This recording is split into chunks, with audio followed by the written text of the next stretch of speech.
Hello everyone! Welcome to my channel, Timai's Vlog. Ngayon po, bago po pumasok ang 2024, kami po ay magpapalaro. At syempre, hindi pwedeng iiwanan na lang bigla ang 2023. Syempre, madami din namang magagandang binigay na mga biyaya sa atin ang 2023 at meron ding mga pangit na mga dumating sa ating buhay.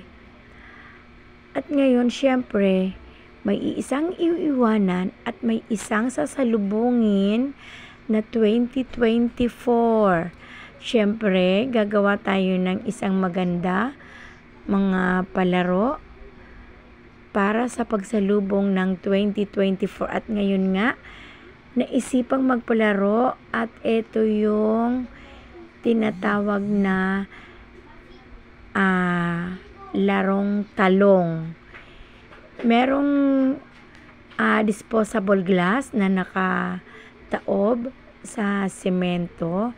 At syempre yung talong tinalian at itinali sa bewang. At saka nila papaatrasin ang disposable glass gamit ng talong na nakatali sa bewang. Kailangan ipadire-diretsuhin lang yung disposable glass hanggang sa makaabot sa finish line. May guhit banda dito, tapos pabalik naman ulit para maka-finish line. At eto nga, nagre-ready na sila na ikabit na ang mga talong sa kanilang bewang. Lahat sila dito ay mga taga rito lang sa Baybay, Rizal. Palaro ito po ni Cap Roland at mga kanyang staff. Salamat nga pala sa mga ayan, nag-umpisa na po sila. Nagre-ready lang pala, nagre-ready. Ayan, naka-ready na ang kanilang mga talong, guys.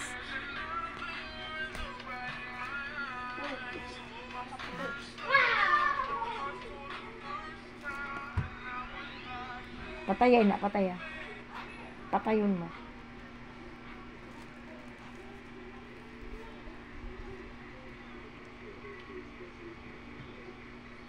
Ayan na. Nagre-ready na sila. Ang tagal nag-ready. Bakit? Ayan. Ayan, nag-umpisa na nga sila, guys. Ayan. Tinataboy nila ang disposable glass gamit ang talong na nakatali sa kanilang bewang. Kailangan paabutin nila dito sa guhit na nandito sa unahan. At pag natapos na sila sa guhit dito sa unahan, syempre, pabalik ulit para maka-finish line at makuha nila, syempre, ang kanilang sa mananalo makukuha ang kanyang napanalo ng cash na nasa ampaw. Ayan. Ayan. Kung bakit pag pinapalo yung disposable glass, minsan umiikot lang siya. Hindi siya dumediretso. Pero ito, guys, ang galing, oh. Nakakatuwang laruin, guys. Kung kayo maglalaro, nakakatuwa talaga. Nakakatuwa kung dire-diretso ang baso. At ayan, guys, may natanggal sa tali. Paano siya makakadiretso? Kailangan itali ulit ang talong. At eto, guys. Ayan.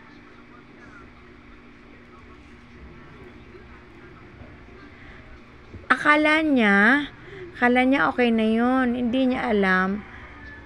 Pabalik ulit. At itong dalawang to, nakakatuwa talaga panoorin, guys.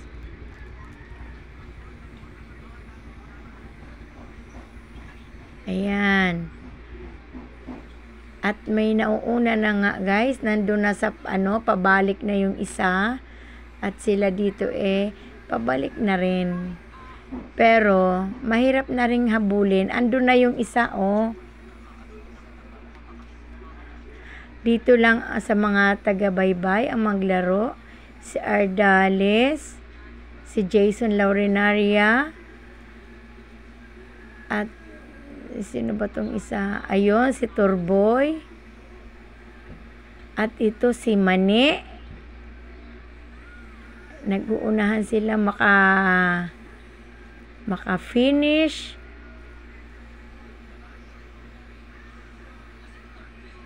At ito si Padipatis. Ay, yun lang. May nanalo na. Si Turboy. Ayan, ito nga siya. Ayun. Yes, and the winner is si Turboy. 500 cash ang kanyang napanalunan. Ang saya, di ba? Papasok ang 2024 ng masasaya ang tao sa atin. Siyempre. Wow! At may pa-picture taking pa sila. Okay. And thank you. Sa mga hindi nanalo, naglaro din ako ng ganito, guys. Kaya lang hindi na videohan ng aking jowa. Pasensya na. Kaya wala akong mai-post na video para sa mga babae. Kasi hindi na videohan. Hello, bye. Thank you. Bye. Sa mga hindi pa nag-subscribe, subscribe na. Bye-bye. Timais Vlog. Bye-bye. Like and share all my videos. Bye-bye. Bye! Bye-bye.